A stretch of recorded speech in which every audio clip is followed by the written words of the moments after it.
ನಮಸ್ಕಾರ ವೀಕ್ಷಕರೇ, ಈಗ ತಾನೇ ಬಂದಂತ ಸುದ್ದಿ, ಇವತ್ತಿನ ಬ್ರೇಕಿಂಗ್ ನ್ಯೂಸ್, ಇವತ್ತಿನ ನ್ಯೂ ಅಪ್ಡೇಟ್ ಹಾಗೂ ಇವತ್ತಿನ ಗುಡ್ ನ್ಯೂಸ್ ಏನೆಂದರೆ ರಾಜ್ಯದ ಮಹಿಳೆಯರಿಗೆ ಆರ್ಥಿಕ ಸ್ಥಿತಿ ಸುಧಾರಣೆಗಾಗಿ ಗೃಹಲಕ್ಷ್ಮಿ ಡಿಜಿಟಲ್ ಮಾರ್ಕೆಟಿಂಗ್ ಅನುಕೂಲ.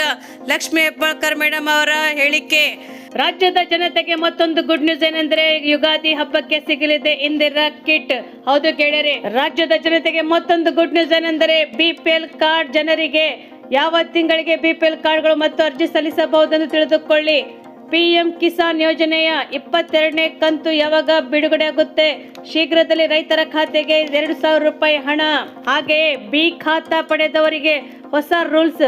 ಯಾವ ದಾಖಲೆ ಇದ್ದರೆ ಮಾತ್ರ ಅದು ಎ ಖಾತಾವಾಗುತ್ತದೆ. ಗೆಳೆಯರೆ, ತಾವು ನಮ್ಮ ಈ ಚಾನೆಲ್ಗೆ ಮೊದಲು ಬಾರಿ ಭೇಟಿ ನೀಡ್ತಾ ಇದ್ರೆ ದಯವಿಟ್ಟು ಸಬ್ಸ್ಕ್ರೈಬ್ ಮಾಡಿ, ಬೆಲ್ ಐಕಾನ್ ಅನ್ನು ಒತ್ತಿ ಹಾಗೂ ಲೈಕ್ ಮಾಡಿ. ಈ ಎಲ್ಲ ಮಾಹಿತಿಗಳ ವಿವರವನ್ನು ತಿಳಿಯಬೇಕಾದ್ರೆ ಗೆಳೆಯರೆ ದಯವಿಟ್ಟು ತಾವು ಈ ವಿಡಿಯೋವನ್ನು ಪೂರ್ತಿಯಾಗಿ ನೋಡಿ. ಗೆಳೆಯರೆ, ರಾಜ್ಯದ ಮಹಿಳೆಯರಿಗೆ ಒಂದು ಗುಡ್ ನ್ಯೂಸ್ ಏನೆಂದರೆ ಮಹಿಳೆಯರ ಆರ್ಥಿಕ ಸುಧಾರಣೆಗೆ ಗೃಹಲಕ್ಷ್ಮಿ ಡಿಜಿಟಲ್ ಮಾರ್ಕೆಟಿಂಗ್ ಅನುಕೂಲ ಆಗಲಿದೆ.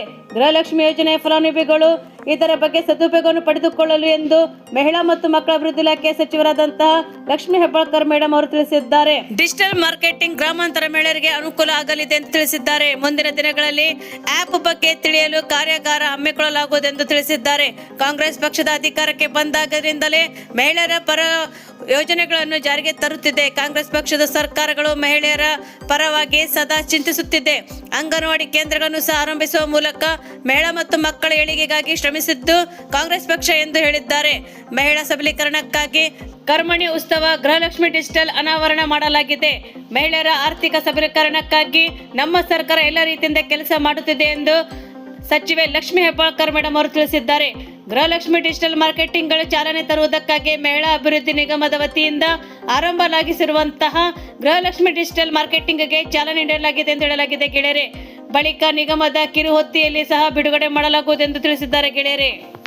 ಮತ್ತೊಂದು ಮಹತ್ವದ ಮಾಹಿತಿ ಏನೆಂದರೆ ಇಂದಿರಾ ಕಿಟ್ ಸೌಲಭ್ಯ ಮುಂದಿನ ಯುಗಾದಿ ಹಬ್ಬಕ್ಕೆ ವೇಳೆಗೆ ಜನರಿಗೆ ಸಿಗಲಿದೆ ಎಂದು ಎಲ್ಲ ಗ್ಯಾರಂಟಿ ಯೋಜನೆಗಳಲ್ಲಿ ಅನುಷ್ಠಾನವನ್ನು ಪ್ರಾಧಿಕಾರದ ಅಧ್ಯಕ್ಷದಲ್ಲಿ ಸಹ ಹೇಳಲಾಗಿದೆ ಎಂದು ತಿಳಿಸಲಾಗಿದೆ. ಗೆಳೆಯರೆ, ಅಕ್ಕಿಯನ್ನು ಒಂದು ಕುಟುಂಬಕ್ಕೆ 30 ರಿಂದ 40 ಕೆಜಿ ಅಕ್ಕಿ ಮಾಸಿಕ ಸಿಗುವುದರಿಂದ ಅದು ಪ್ರಮಾಣ ಅಕ್ಕಿಯಾಗಿ ಜನರು ಸದುಪಯೋಗ ಪಡಿಸಿಕೊಳ್ಳುವುದಿಲ್ಲ ಎಂದು ತಿಳಿಸಲಾಗುತ್ತಿದೆ ಗೆಳೆಯರೆ.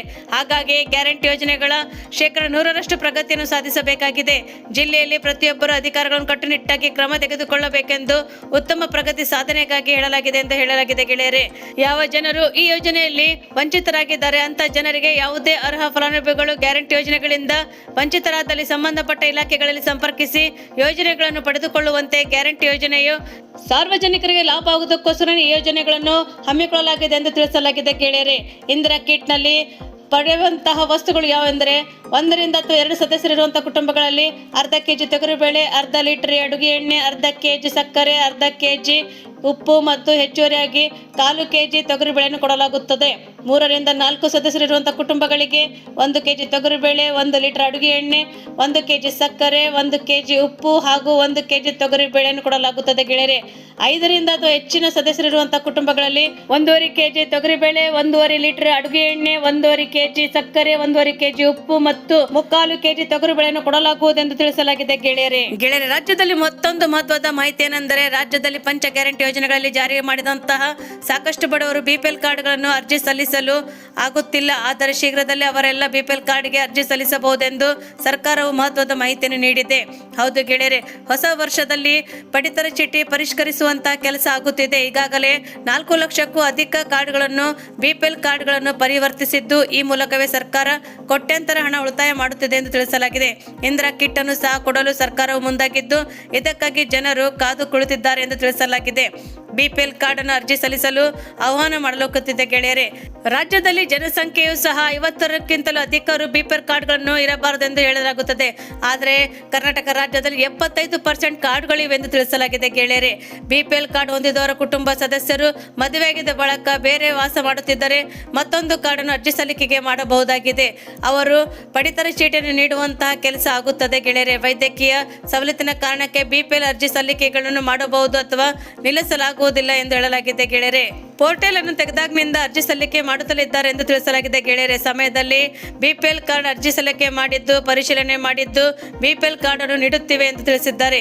ಇದೆಲ್ಲ ಜೊತೆಗೆ ಹೊಸ ಬಿಪಿಎಲ್ ಕಾರ್ಡ್ಗಳನ್ನು ಪಡೆದುಕೊಳ್ಳಲು ಮುಂದಾಗಿರುವಂತಹ ಫೆಬ್ರವರಿ ತಿಂಗಳು ಅಥವಾ ಹೊಸ ಪಡಿತರ ಚೀಟಿಗಳನ್ನು ನೀಡಲು ಅರ್ಜಿ ಆಹ್ವಾನ ಮಾಡಲಾಗುತ್ತಿದೆ ಎಂದು ತಿಳಿಸಿದ್ದಾರೆ ಗೆಳೆಯರೆ. ಮತ್ತೊಂದು ವಿಶೇಷ ಮಹತ್ವದ ಮಾಹಿತಿ ಏನೆಂದರೆ, ಭಾರತ ಸರ್ಕಾರದ ಮಹತ್ವ ಯೋಜನೆಗಳಲ್ಲಿ ಪಿಎಂ ಕಿಸಾನ್ ಯೋಜನೆಯು ಕೂಡ ಒಂದಾಗಿದೆ. ರೈತರ ಆರ್ಥಿಕ ಸಬಲೀಕರಣಕ್ಕಾಗಿ ಜಾರಿಗೆ ತಂದಂತಹ ಯೋಜನೆಗಳಲ್ಲಿ ಇದು ಕೂಡ ಒಂದಾಗಿದೆ ಗೆಳೆಯರೆ.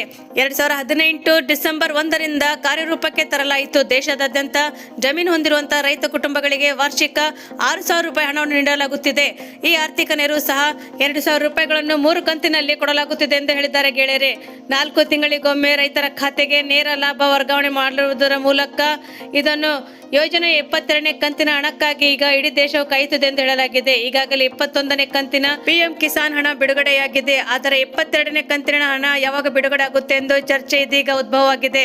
ಹಾಗಾದ್ರೆ ಯಾವಾಗ 2,000 ಹಣ ಬರುತ್ತೆ ಎಂಬುದರ ಬಗ್ಗೆ ಮಾಹಿತಿಯನ್ನು ತಿಳಿದುಕೊಳ್ಳಬೇಕಾಗಿದೆ ಗೆಳೆಯರೆ. ಪಿಎಂ ಕಿಸಾನ್ ಫಲಾನುಭವಿಗಳು KYC ಪೂರ್ಣಗೊಳಿಸುವುದರ ಮೂಲಕ 3 ಮುಖ್ಯ ವಿಧಾನಗಳನ್ನು ಪಡೆಯಬಹುದಾಗಿದೆ. ಪಿಎಂ ಕಿಸಾನ್ ಪೋರ್ಟಲ್ ಅಥವಾ ಮೊಬೈಲ್ ಅಪ್ಲಿಕೇಶನ್ ಅನ್ನು ಮೂಲಕ ಆಧಾರಿತವಾದಂಥ KYC ಅನ್ನು ಪಡೆಯಬಹುದು. ಸಾಮಾನ್ಯ ಸೇವಾ ಕೇಂದ್ರಗಳ ಅಥವಾ ರಾಜ್ಯ ಸೇವಾ ಕೇಂದ್ರಗಳಿಂದ ಬಯೋಮೆಟ್ರಿಕ್ ಮೂಲಕ ಆಧಾರಿತವಾದಂಥ KYC ಅನ್ನು ಪಡೆಯಬಹುದಾಗಿದೆ. ಪಿಎಂ ಕಿಸಾನ್ ಮೊಬೈಲ್ ಅಪ್ಲಿಕೇಶನ್ ಅನ್ನು ಒಳಗೊಂಡಂತೆ ಅಥೆಂಟಿಕೇಶನ್ ಮೂಲಕ ಆಧಾರಿತ KYC ಅನ್ನು ಪಡೆಯಬಹುದಾಗಿದೆ ಎಂದು ಹೇಳಲಾಗಿದೆ ಗೆಳೆಯರೆ. ಮತ್ತೊಂದು ವಿಶೇಷ ಮಾಹಿತಿ ಏನೆಂದರೆ, ಕರ್ನಾಟಕ ರಾಜ್ಯ ಸರ್ಕಾರವು ರಾಜ್ಯಾದ್ಯಂತ ಖಾತಾ ಪರಿಚಯಿಸಿದೆ. ಇದಾದ ನಂತರ ಬಿ ಖಾತಾದಿಂದ ಎ ಖಾತಾಕ್ಕೂ ಸಹ ಅವಕಾಶವನ್ನು ಕಲ್ಪಿಸಿದೆ. ಆದರೆ ಖಾತಾ ಸೌಲಭ್ಯ ಆಸ್ತಿಗಳಿಗೆ ಮಾತ್ರ ಬಿ ಖಾತಾ ಸಿಗಲಿದೆ. ಇದರಿಂದ ಬಿ ಖಾತಾ ಆಸ್ತಿದಾರರಿಗೆ ಹಿನ್ನಡೆಯುತ್ತಿದೆ.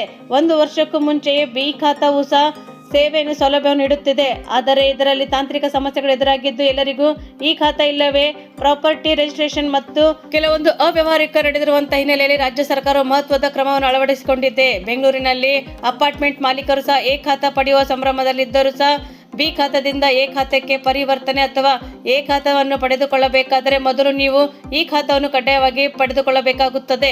ಗ್ರೇಟರ್ ಬೆಂಗಳೂರು ಪ್ರಾಧಿಕಾರವು ತಿಳಿಸಿದೆ. ಕರ್ನಾಟಕ ರಾಜ್ಯ ಸರ್ಕಾರವು ಅಧಿಕೃತವಾಗಿ ಅನುಮೋದಿತ ಅಪಾರ್ಟ್ಮೆಂಟ್ ಸಂಕೀರ್ಣಗಳಲ್ಲಿ ಪ್ಲಾಟ್ಗಳು ಅಥವಾ ಬಿ ಖಾತಾ ಹೊಂದಿರುವಂತವರು ಖಾತಾ ವ್ಯವಸ್ಥೆಗೆ ಸೇರದ ನಂತರ ಖಾತಾ ಪರಿವರ್ತನೆಗೆ ಅರ್ಹರಾಗಿರುತ್ತಾರೆ ಎಂದು ಹೇಳಲಾಗಿದೆ ಗೆಳೆಯರೆ. ತಾವು ನಮ್ಮ ಈ ವಿಡಿಯೋವನ್ನು ಮೊದಲು ಬಾರಿಗೆ ನೋಡುತ್ತಿದ್ದರೆ ದಯವಿಟ್ಟು ಸಬ್ಸ್ಕ್ರೈಬ್ ಮಾಡಿ, ಪಕ್ಕದಲ್ಲಿರುವಂತಹ ಬೆಲ್ಲೈಕನ್ ಒತ್ತಿ ಹಾಗೂ ಲೈಕ್ ಮಾಡಿ. ಈ ಎಲ್ಲ ವಿಡಿಯೋವನ್ನು ತಾವು ಪೂರ್ತಿಯಾಗಿ ನೋಡಿದ್ದಕ್ಕೆ ತಮಗೆ ಧನ್ಯವಾದಗಳು.